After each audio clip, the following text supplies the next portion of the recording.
রিজিকের ব্যবস্থা বৃদ্ধি করতে হবে। আর সবাই একটা কি থটস নিয়ে চলেন, খালি চাকরি আর চাকরি, চাকরি আর চাকরি। রিজিকের একটা বড় অংশ আল্লাহ পাক রেখেছেন ব্যবসা। রিজিকের একটা বিশাল অংশ আল্লাহ রেখেছে কোথায়? ব্যবসায়। উদ্যোক্তা হন, কৃষিভিত্তিক অর্থনীতি থেকে ফোকাস করেন, কৃষিভিত্তিক অর্থনীতি। আপনি প্রতিভা খাটান, ইনোভেটিভ কিছু করেন, নতুনত্ব নিয়ে আসেন, আল্লাহর জমিনকে কাজে লাগান। একটা আয়াত বলি সূরা আওয়াফের মধ্যে আল্লাহ বলেছেন, আল্লাহ পাক বলছেন যদি এই জনপদের অধিবাসীরা আল্লাহর প্রতি ইমানদার হতো, আল্লাহ পাক আসমান এবং জমিনের বরকতের সব দরজা খুলে দিতেন। এই জমিনে বরকত আছে, জমিন নিয়ে কাজ করে, কৃষিভিত্তিক কাজ করে, ব্যবসা করে। শুধু একটা জিনিস মাথায় ঢুকিয়ে দেওয়া হয়েছে, ডক্টর ইঞ্জিনিয়ার, ডক্টর ইঞ্জিনিয়ার। কেন এগুলো? কেন সবাই সবকিছু হবে না? হালাল রিজিক সার্চ করতে হবে। আল্লাহ সবাইকে তৌফিক এনায়েত করুন। আপনারা কি চায়নার নাম শুনেছেন? চায়নার নাম শুনে নেন। আজকে থেকে 40 বছর আগে চায়নাতে দারিদ্র্যের হার কত ছিল জানেন? 69%। কত পার্সেন্ট? প্রায় 69 থেকে 70% মানুষ দারিদ্র্য সীমার নিচে ছিল। আজকে এই 2022 সালে ওদের দারিদ্র্যের হার কত জানেন? 1%-এরও কম। এবং তাদের পুরো জনসংখ্যার প্রায় 80 কোটি মানুষকে তারা জনশক্তিতে পরিণত করেছে। ওরা মানুষের সংখ্যা কমায় নাই, ওরা বলে নাই যে একটা বাচ্চা নেন। কথা বুঝতে পারছেন? ওরা জনগণকে জনশক্তিতে পরিণত করেছে, পড়াশোনা করেছে এবং অ্যাক্টিভ ছিল, পরিশ্রমী ছিল, সময়কে কাজে লাগিয়েছে এবং প্রযুক্তির জ্ঞানগুলো শিখেছে। প্রযুক্তি এবং কৃষি আস্তে আস্তে সারা বিশ্বের মার্কেট দখল করে ফেলছে। আর আমাদের কাছে তো কোরআন সুন্নাহ আছে। আমরা যদি দুর্নীতি ছাড়তে পারি, পরিশ্রমী হতে পারি, অপচয় বন্ধ করতে পারি, সময়কে কাজে লাগাতে পারি এবং জনশক্তি তৈরি করতে পারি, বাংলাদেশ সুপার পাওয়ার হবে ইনশাআল্লাহ। এরপর আমাদের করণীয় হচ্ছে আমাদের প্রত্যেককেই সৎ কাজে আদেশ করতে হবে, অসৎ কাজে নিষেধ করতে হবে। শুধুমাত্র দায়ী আলেম তারাই এই দাওয়াতি কাজ করবেন এমন নয়, সবাইকে দিনের দাওয়াতি কাজের জিম্মেদারি গ্রহণ করতে হবে। দাওয়ার সাথে যারা সম্পৃক্ত আছে তাদের সাথে পরামর্শ করবেন, চলবেন, ফিরবেন। তা'মুরুনা বিল মা'রুফ, তোমরা সৎ কাজে আদেশ করো। ওয়া তানহাউনা আনিল মুনকার, অসৎ কাজে নিষেধ করবে।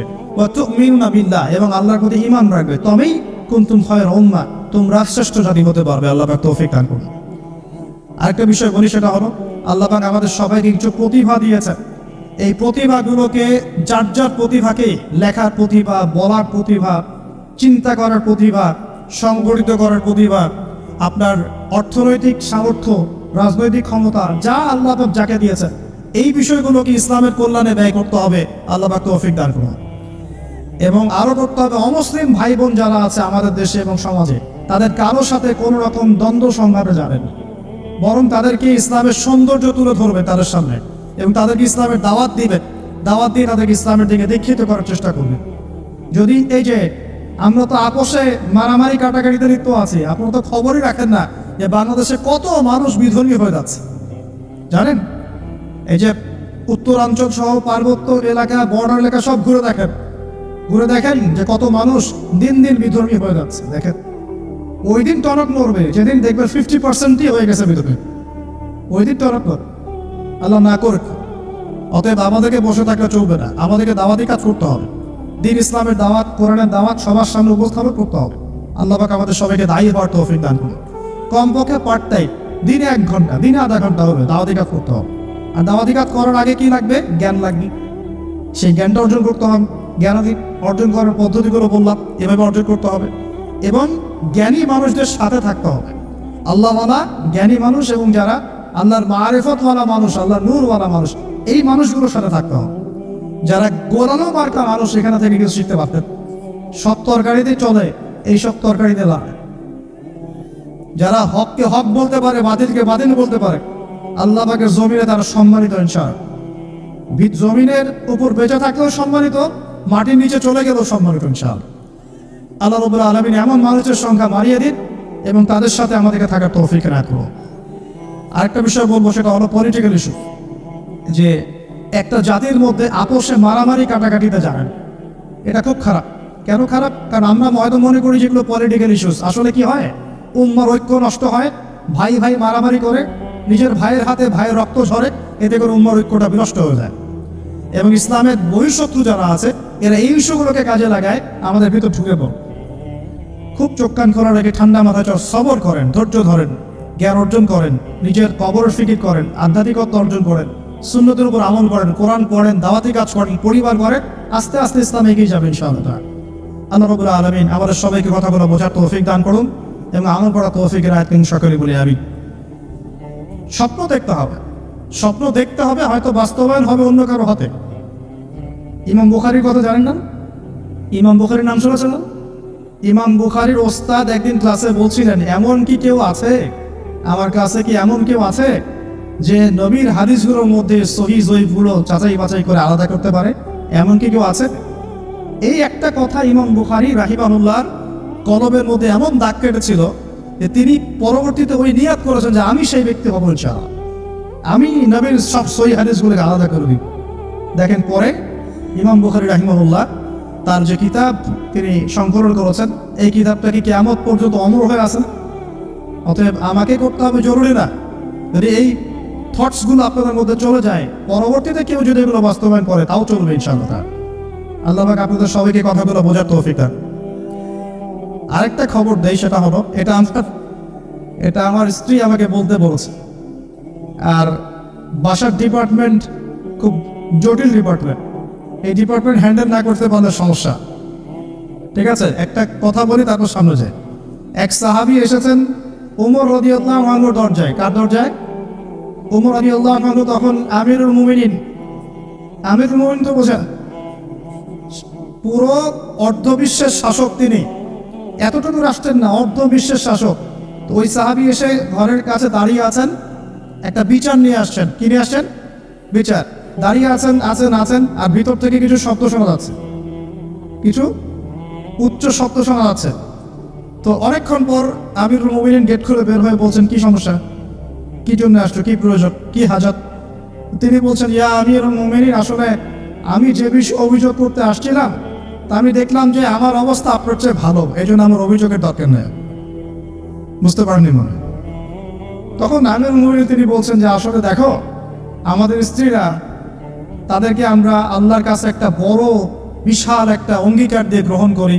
তারা আমাদের সন্তান ধারণ করে, আমাদের বাসা দেখাশোনা করে, খাবার দাবার তৈরি করে, কাপড় চোপড় ধোয়, সে আমার অনেক কাজ করে। এই কারণে মাঝে মাঝে তারা যদি একটু রাগ টাগ ঝাড়ে তখন একটু সবর করে শুনতে হয়। এটা কে বলছেন?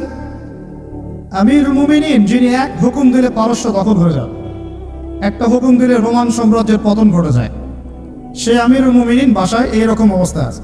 তো ওই জন্য বললাম যে বাসা ঠিক থাকলে আসলে সব ঠিক। তো বাসাকে ঠিক রাখার স্বার্থে যেহেতু এটা দেখবে আবার, সে কারণে একটু বলতে হচ্ছে। রিকোয়েস্ট করেছে এটা যে আপনাদের এই মিরপুরেই ইনশাআল্লাহ তাআলা একটা বালিকা মাদ্রাসা গড়ে উঠছে ইনশাআল্লাহ, মেয়েদের মাদ্রাসা। সেটা সম্পূর্ণ আমার স্ত্রী চালাবেন ইনশাআল্লাহ তাআলা, একদম গোড়া থেকে নিয়ে আস্তে আস্তে পর্যায়ক্রমে দাওরা হাদিস পর্যন্ত। এবং সেখানে ক্লাসিক্যাল যে সিলেবাস, এর পাশাপাশি জেনারেল শিক্ষিত দিনী বোনদের জন্য বোথ অনলাইন এবং অফলাইনে কিছু ডিপ্লোমা কোর্স চালু করা হয়েছে, ইসলামিক ডিপ্লোমা কোর্স। যেমন 6 থেকে 1 বছরের মধ্যে তারা 5টা থেকে 6টা সাবজেক্ট পড়বে, যেমন আকিদা, যেমন হাদিস, কোরআন তেলাওয়াত, রাসূলের জীবনী, ইসলামের ইতিহাস এবং ফিকহের মাসালাগুলো।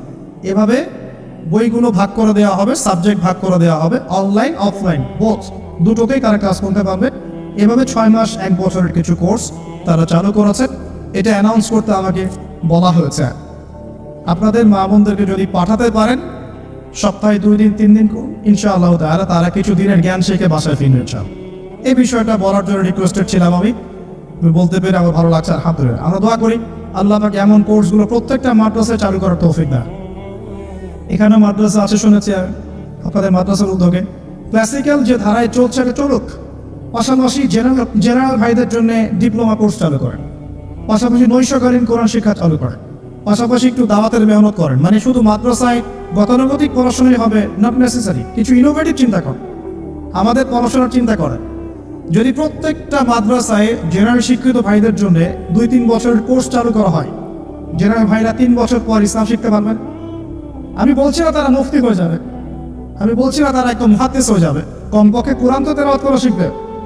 আরবি ভাষা তো শিখবে, কমপক্ষে আকীদার কিছু মৌলিক জ্ঞান তো শিখবে, নবীজির 40টা হাদিস তো কমসে কম শিখবে, ফিকহের কিছু জ্ঞান শিখবে, রাসূলের জীবনী শিখবে, ইসলামের ইতিহাস তো শিখতে পারবে। এবং এগুলো লঞ্চ করে দেখবেন আপনারা জায়গা দিয়ে কুল পাবেন। হাজার হাজার জেনারেল শিক্ষিত ভাই মুখিয়ে আছে এমন কিছু জন। আল্লাহ পাক আমাদের মাদ্রাসা পরিচালকদেরকে বোঝার তৌফিক দেখ এবং এই ধরনের পদক্ষেপগুলো গ্রহণ করার তৌফিক দান। তো প্রিয় ভাইরা, বিশ্ব পরিস্থিতি সম্পর্কে সচেতন থাকেন এবং আসন্ন রমজানটাকে কাজে লাগান। কোরআন পুড়িয়ে দেওয়ার ইস্যুটা হোক আমাদের কোরআন শিক্ষার প্রেরণা, কোরআন পুড়িয়ে দেওয়ার ইস্যুটা হোক কোরআন শেখার প্রেরণা, যে আমি মুসলিম পরিবারে জন্ম নিয়েছি, আমি কেন কোরআন শিখব না। আসুন কোরআন শিখি, কোরআন বুঝি এবং কোরআন দিয়ে আমরা জীবন গড়ি। আল্লাহ পাক তৌফিক দান করুন। এবং কোরআনিক গ্রামার শিখবেন, কোরআন থেকে গ্রামার। যেমন একটা এক্সাম্পল দিই আপনাকে, একটা এক্সাম্পল দিয়ে সামনে যাই। সূরা ফাতিহা সবার মুখস্থ আছে না? সূরা ফাতিহার মধ্যে মোটামুটি ভাবে দেখা যায় 15-20টা কিন্তু শব্দ আছে, ঠিক আছে? এই 15-20টা শব্দের অর্থ এবং গ্রামার যদি আপনি জানেন এবং বোঝেন, তাহলে আপনার জন্য সুসংবাদ হচ্ছে এই যে সূরা ফাতিহার এই শব্দগুলো কোরআনে বারবার ঘুরে ঘুরে ঘুরে প্রায় 7,800 বার রিপিট করা হয়েছে। কতবার? 7,800 বার। এটা আপনিও সার্চ করে দেখতে পারেন, এখন অনেক মেথড চলে আসছে।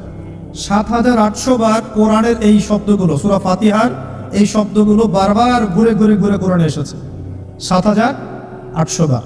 তার মানে সূরা ফাতিহার অর্থ যে জানে, সে কোরআনের কমপক্ষে 7,800টা শব্দের অর্থ জানে। কথা বুঝতে পারছেন? এভাবে কোরআনে বাছাইকৃত এমন 125টা শব্দ আছে। কয়টা?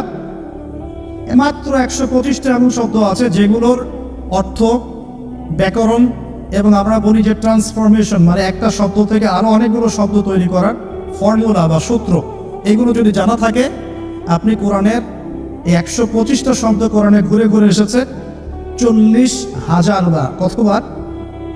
40,000 বার। বিশ্বাস করতে কষ্ট হচ্ছে, জানি এই কথাগুলো হয়তো নতুন মনে হতে পারে, কিন্তু এটা এখন রিসার্চ, এখন নতুন নতুন অনেক মেথড চলে আসে। 40,000 বার, 40,000 বার এই শব্দগুলো রিপিট করা হয়েছে। এখন কোরআনের মোট শব্দ কত? মোট শব্দ হচ্ছে 78,000। কত হাজার? 78,000 বা 77,800টা। এক্স্যাক্টলি হচ্ছে 77,800টা। অ্যাপ্রক্সিমেটলি বললে 78,000, 78,000 শব্দ। এগুলোকে আবার আপনি 3 ভাগে ভাগ করে ফেলতে পারবেন। একগুলো হবে নাউন্স, যেগুলো আমরা নাউন বলি, যাদের কোনো নাম বোঝায়, যেটা আমরা বিশেষ্য পদ বলি, যেমন আল্লাহ একটা নাউন, ইব্রাহিম একটা নাউন, ইসম, রাইট, ইসম আরবিতে আমরা বলি কি? ইসম। জিবরিল, মিকাল, ইসমাইল, ইসহাক, ঠিক আছে, মুহাম্মদ, এগুলো সব নাউন্স। এরকম একগুলো শব্দ পাবেন। এগুলো কি বোঝার কিছু আছে না মুখস্থ? এগুলো তো আপনি সহজেই অর্থ করে মুখস্থ করতে পারবেন। দ্বিতীয় ক্যাটাগরিতে আছে ফেল বা ক্রিয়া, যেটা আমরা বলি ভার্বস, যা দ্বারা কোনো কাজ করা বা হওয়া বোঝায়, যেটাকে আমরা বাংলাতে 3 ভাগে ভাগ করি, প্রেজেন্ট, বর্তমান, অতীত আর ভবিষ্যৎ। আবার ইংরেজিতে প্রেজেন্ট, পাস্ট, ফিউচারে ভাগ করি, কিন্তু আরবিতে মাত্র 2 ভাগে ভাগ করা হয়। কয় ভাগে? 2 ভাগে। একটা হচ্ছে ফেইলে মাউজি, মানে অতীতকালীন ক্রিয়া, আর একটা হচ্ছে ফেইলে মুদারি, মানে বর্তমান প্লাস ভবিষ্যৎকালীন ক্রিয়া। এটা ট্রান্সফরমেশন, মানে একটা শব্দ থেকে আপনি এখানে প্রায় প্রচুর শব্দ তৈরি করতে পারবেন। একটা ওয়ার্ড থেকে আপনি আস্তে আস্তে আস্তে আস্তে দেখবেন অনেকগুলো ওয়ার্ড তৈরি করতে পারবেন। এই ট্রান্সফরমেশনটা যদি শিখতে পারেন, আপনি কোরআনের একটা বড় অংশ শিখে ফেলবেন, কারণ কোরআনে অনেক শব্দ এই ক্রিয়াপদে আসছে। এই যে না আবুদু, নাস্তাইন, এই যে আমরা পড়ছি না, লা আবুদু, মা তা'বুদুন, এগুলো সবই ফ্রেন্ড। আরেকটা ক্যাটাগরিজ আছে একদম হরফ, মানে অব্যয়। আমরা বলি না প্রিপোজিশন, প্রোনাউন্স বলি না, প্রোনাউন্স, প্রিপোজিশন, কনজাংশন, এগুলো বলি না, যেটা আমরা বলি অব্যয় পদ, যেটাকে আমরা আরবিতে হরফ বলি। অর্থাৎ ওয়ার্ডস, 2টা ওয়ার্ডসের মধ্যে কানেকশন করে অথবা 2টা সেন্টেন্সের মধ্যে কানেকশন করে, এর সংযোজন বিয়োজন করে, এগুলোকে হরফ বলে। এগুলো করে না অনেকগুলো। আমি আপনাকে 4টা হরফ বলতেছি। একটা হচ্ছে মিন, একটা কি? মিন। আমরা বলি না আউযু বিল্লাহি মিনাশ শাইতানির রাজিম, মিন, মিন মানে হতে বা থেকে। আউযু, আমি আশ্রয় প্রার্থনা করছি, বিল্লাহি, আল্লাহর কাছে, মিনাশ শাইতান, শয়তান হতে, আর রাজিম মানে হচ্ছে বিতাড়িত। এই যে মিন মানে কি? হতে, ঠিক আছে। এই মিন শব্দটা কোরআনে ঘুরে ঘুরে পাবেন আপনি প্রায় 3 থেকে 4,000 বার, 3 থেকে 4,000 বার। এরকমই আমরা পড়ি না যে